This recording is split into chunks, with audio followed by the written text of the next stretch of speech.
Hello दोस्तों, कैसे हैं आप।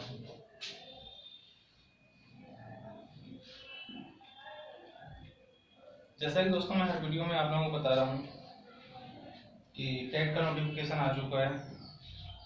जो भी स्टूडेंट टेट की तैयारी कर रहे हैं वो संपर्क करें। लगातार मैं कोई न कोई नया वीडियो डालने की कोशिश करता हूँ, एक नया वीडियो डालता रहता हूँ।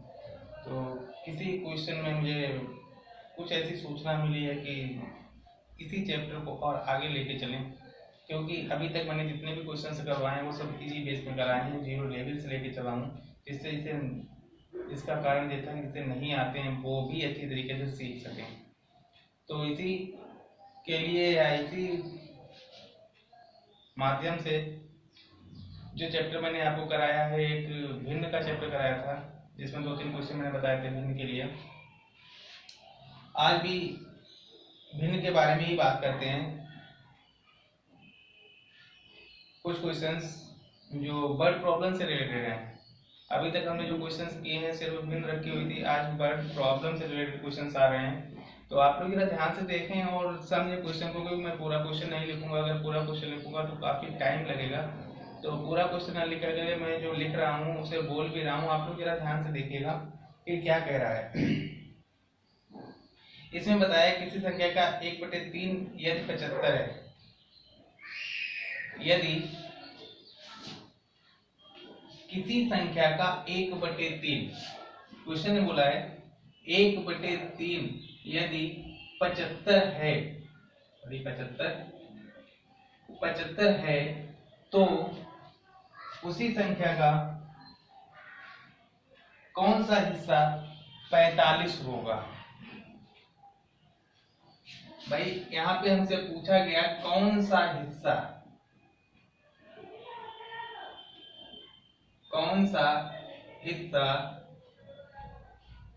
45 होगा, ये पूछा गया है। हिस्सा का मतलब इसमें यही आ रहा है कि कौन सा भाग 45 होगा। तो सबसे पहले तो हमें इसमें ये पता करना होगा कि वो संख्या क्या है जिसका 1/3 अगर हमने निकाला है तो 75 है। इसे आप लोग आसानी से क्रॉस कर सकते हैं, यानी सॉल्व कर सकते हैं कि जब हमें ये नहीं मालूम होगा कि 1/3 क्या है तो हम 75 कैसे बता सकते हैं। 1/3 का मतलब है भैया 1/3 मतलब इसका ये है कि अगर हमारे पास 99 रुपए है, 99 का अगर हम 1/3 करते हैं तो 1/3 होगा। सॉरी, 99 का 1/3 करेंगे तो हमारे पास 33 रुपए आएंगे, दो हिस्से गायब हैं। तो ये 33 रुपए के बराबर 75 है। अगर रुपए की बात करते हैं, पैसे की बराबर करेंगे तो ये पैसे के बराबर में हो जाएगा। तो यहाँ पे संख्या क्या है वो तो कोई भी मानी जा सकती है। अगर 3 रुपए है, 3 रुपए का 1/3 कितना हो जाएगा भाई, 1 रुपया हो जाएगा। तो हमें यहाँ पे संख्या पता करनी है। संख्या पता करने के लिए क्या करते हैं, हमें पता है कि 1/3 बराबर 75 है, तो इसे हम इस कंडीशन में भी लिख सकते हैं। तो भाई इनका जब हम क्रॉस मल्टीप्लाई करेंगे तो इसका इसमें 1 का 1 में करेंगे तो 1 ही आएगा, और 75 का अगर 3 में करेंगे तो कितना हो जाएगा 225। तो भैया एक संख्या जो है वो है 225 हमारी। आप लोग फिर देख सकते हैं 75 का गुणा अगर 3 में करते हैं तो ये इतना आ जाता है कि एक संख्या के बराबर में है 225, तो संख्या तो हो गई 225। अगर भाई देखो, अब इसे अगर हम प्रूफ करना चाहें क्या 225 1/3 के बराबर में है तो कैसे निकालेंगे,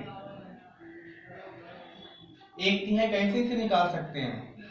चलो ये चीज हम बाद में बताते हैं। पहले क्वेश्चन उसने पूछा है कि इसका 45वां हिस्सा किस भिन्न के बराबर में आएगा। तो अगर हमें किसी भिन्न को फाइंड करना तो क्या करते हैं कि 45 का पूछा गया है और टोटल संख्या हमारी है 225, तो इसे भाई काट दो, ये 9 से कट जाएगा, 9 पंजे 45, 9 दूनी 18, 9 पंजे 45, 5 एकन 5, 5 पंजे 25। तो ये किसके बराबर में आएगा, 1/5 के बराबर में ही आएगा। तो यही हमारा आंसर हो गया। यहाँ पर हम प्रूफ क्या करना चाहते थे कि 225 संख्या जो हमारी निकल के आई है वो सही है या नहीं है। तो भाई जैसे इसे किया है वैसे इसे कर लेंगे। 225 नीचे रखेंगे, 75 को ऊपर रखेंगे, काट देंगे तो 1/3 के बराबर में आ जाएगा।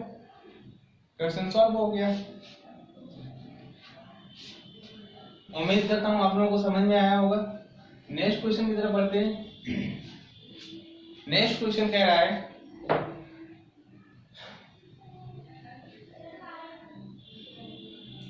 एक व्यक्ति अपनी आय का 1/3 भाग भोजन पर खर्च करता है। भाई देखो 1/3 भाग भोजन पर खर्च करता है, 1/3 भाग भोजन पर करता है,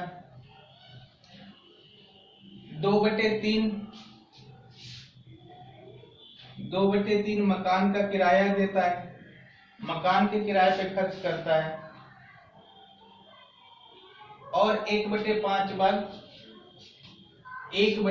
भाग कपड़े पे खर्च करता है। इतनी चीजें खर्च करता है अपनी आय का, ध्यान दें जरा, अपनी आय का वो 1/3 भोजन पे खर्च करता है, 2/3 मकान पे करता है, 1/3 कपड़ों पे करता है। अभी भी उसके पास में 400 रुपए शेष बचे हैं। भाई बचा कितना है? 400 रुपया शेष बचा है। तो उसकी इनकम कितनी है? यहाँ पे कई क्वेश्चन पूछे जा सकते हैं। क्वेश्चन हमारा यही है, एक व्यक्ति अपनी आय का 1/3 भाग भोजन पे खर्च करता है, 2/3 भाग मकान का किराया देता है, 1/5 भाग कपड़े पे खर्च करता है, अभी भी उसके पास में 400 रुपए शेष बचते हैं। तो क्वेश्चन में पूछा गया उसकी आय क्या है, एक चीज पूछ दी गई। दूसरा पूछा जा सकता है वो भोजन पे कितने रुपए खर्च करता है। तीसरा पूछ सकता है कि कपड़े पे कितना खर्च कर रहा है। चौथा पूछ सकता है मकान का किराया कितना दे रहा है। तो भाई इसे कैसे सॉल्व करेंगे देखिएगा, शॉर्ट टिप से। इजी बेस में हमें करना क्या है, हमें उसकी आय नहीं मालूम है, कोई बात नहीं है। अगर आय पता होती तो मैं ये सब बता देता। जब आय नहीं मालूम तो सबसे पहले आय फाइंड करनी होती। मान लेते हैं उसकी आय जो है 1 रुपया है। कुछ लोग x मानक करते हैं, कुछ का मानक करते हैं, कोई खा मानक करता है, कोई 100 रुपए मानता है, कोई 500 मानता है। जो मानना है मान लो, मानने में क्या जाता है भाई। मैंने मान लिया 1 रुपया उसकी आय है। देखते हैं खर्च कितना करता है, 1/3, 2/3 और 1/5। कहने मतलब वो टोटल खर्च करता है, तो टोटल कितना खर्च हो रहा है मतलब यही है। अगर आप मार्केट जाते हो 10 रुपए भोजन पे, यानी 10 रुपए ये करते हो, 20 रुपए ये करते हो, 25 ये करते हो, कितना खर्च किया? ये भी तो खर्च ही कर रहा है। क्या करेंगे? जोड़ देंगे। कैसे जोड़ेंगे? 1/3, 2/3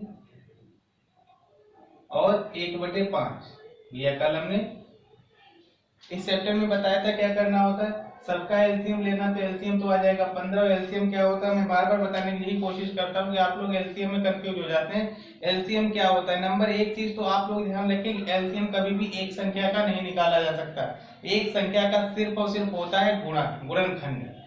एक संख्या के गुणनखंड निकाले जा सकते हैं, एक संख्या का एलसीएम कभी भी नहीं निकाला जा सकता। एलसीएम निकालने के लिए कम से कम 2 संख्या चाहिए होती है। और एलसीएम होता क्या है? एलसीएम वो छोटी से छोटी संख्या होती है जिसमें निकाली गई संख्याओं का एलसीएम से भाग चला जाए, एलसीएम में। तो यहाँ 3 3 5 से अगर हम एलसीएम निकालेंगे तो 15 आएगा। 15 यहाँ पे रखते हैं, 3 पंजे 15, 5 का गुणा 1 में करेंगे तो भैया 5 आएगा। यहाँ पर 10 आ जाएगा और यहाँ पे 3 आ जाएगा। तो सबको जोड़ देते हैं तो कितना हुआ भैया? 18। 18/15 इतना वो खर्च करता है।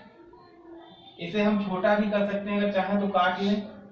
3 छक्का 18, 3 पंजे 15, यानी 6/5 भाग खर्च कर लेता है।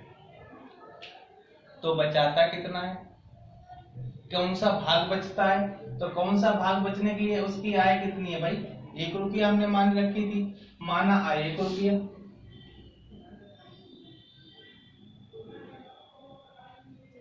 तो भाई 1 रुपए में 6/5 खर्च कर लिया, तो बचेगा कितना? यहाँ पे कुछ न कुछ क्वेश्चन में प्रॉब्लम क्रिएट हो रही है, फिर भी देखते हैं लगा करके। 3 पंजे 15, 3 पंजे 5 दूनी 10, 5 दिया 15, सही है, इतना सही है। तो देखते हैं भाई कितना बचता है। तो 1 से माइनस करेंगे 6/5, क्या बचेगा, 5 1 5, तो बचेगा माइनस का 1/5। और 1/5 ये किसके बराबर है, 400 के बराबर है। तो 1 बराबर क्या हो जाएगा, 4 पंचे 20, 2000 के बराबर हो जाएगा। मतलब माइनस का 2000 आ रहा है, लेकिन माइनस में कोई भी आमदनी नहीं हो सकती, इसलिए हमारा आंसर आएगा 2000 रुपए। उसकी आमदनी होगी, उसकी इनकम होगी 2000 रुपए।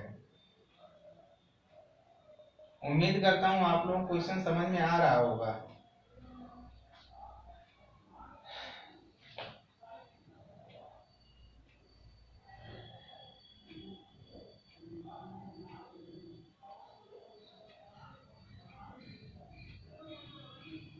नेक्स्ट क्वेश्चन की तरफ चलते हैं।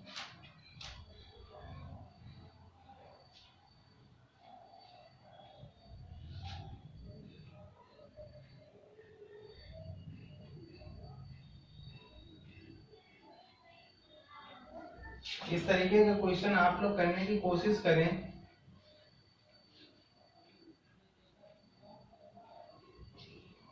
बहुत प्यारा सा क्वेश्चन, आगे लेके आता हूं।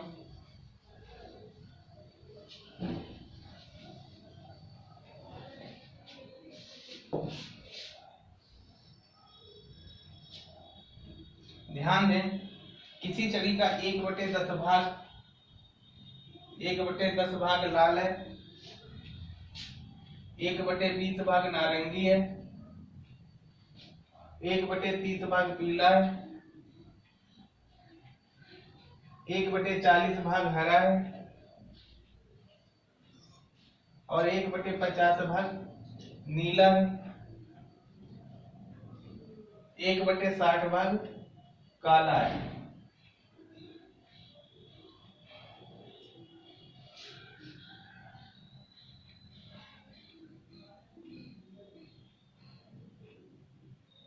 काला है। यदि छड़ी में बैंगनी रंग के भाग की लंबाई इतने मीटर हो तो छड़ी की लंबाई क्या है। भाई इसमें क्या दिया गया है, लाल दिया गया, नारंगी दिया गया, पीला, हरा, नीला, काला, और शेष भाग बैंगनी है। तो भाई देखो यहाँ पे कोई बैंगनी का तो दिया नहीं गया, लाल पीला नीला हरा काला ये सब दे दिया गया, बैंगनी नहीं दिया गया। तो जो शेष बचा हुआ है बैंगनी, उसकी लंबाई दी गई है 12.08 मीटर। तो पूरी छड़ी की लंबाई पूछी गई, तो पहले तो भैया हमें ये पता करना होगा कि ये सब कितना रंगा हुआ है। तो रंगा होने के लिए क्या करेंगे भाई, अब इन सब का एलसीएम लेना होगा। 6 5 4 3 2 1, यानी 10 20 30 40 50 60। अब हमें क्या देखना है, कोई ऐसी संख्या देखनी है जिसमें सभी का भाग चला जाए। तो ऐसी कौन सी संख्या होगी, जाके आप लोग एलसीएम लीजिएगा, लगाइएगा। सवाल को मैंने बताया है, आप लोग लगाइएगा, और जब नहीं लगे तो एक बार कमेंट करके हमें और बता दीजिएगा प्यार से कि ये सवाल कैसे सॉल्व करेंगे। एक सवाल मैंने बताया आपको किस तरीके से सॉल्व करना है, दूसरा सवाल आप खुद करेंगे, और करने के बाद में आप मुझे बताएंगे कि क्या होगा, इसका आंसर क्या आएगा। अगर आ जाता है अच्छी बात है। मैं इसके ऑप्शन बताऊं तो आप लोगों को और दे दूं। इसमें ऑप्शंस दिए गए हैं 16 18 20 और 30। 16 18 20 और 30, और सारे मीटर में दिए गए हैं। तो आप लोग कमेंट करके मुझे ये बताएं कि इसका कौन सा आंसर सही होगा।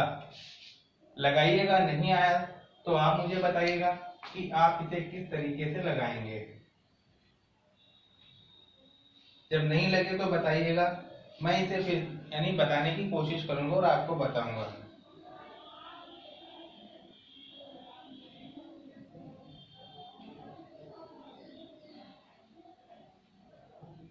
तो दोस्तों इस तरीके से आप सवाल लगाने की कोशिश करें। एक या दो सवाल मैं पहले डालने की कोशिश कर रहा हूं, और उम्मीद करता हूँ कि आप लोगों को समझ में भी आ रहा होगा।